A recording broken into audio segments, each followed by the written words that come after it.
General Michael Flynn is being considered as a running mate for Donald Trump, even though he's a lifelong Democrat.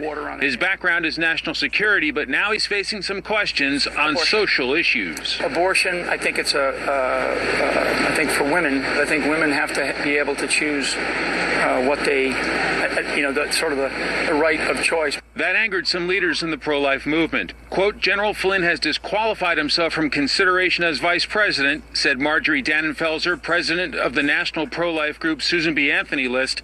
His pro-abortion position is unacceptable and would undermine the pro-life policy commitments that Mr. Trump has made throughout the Republican Party on the issue of illegal immigration.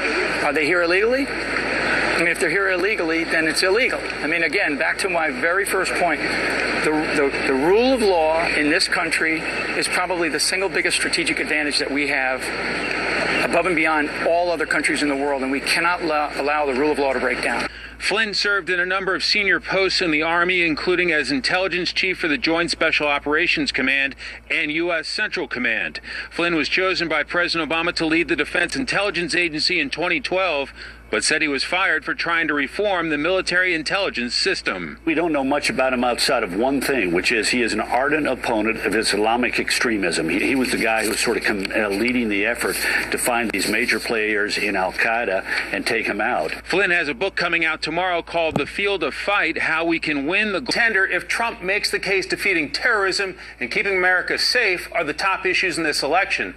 And today, Trump referred to himself as the law and order candidate. Brett?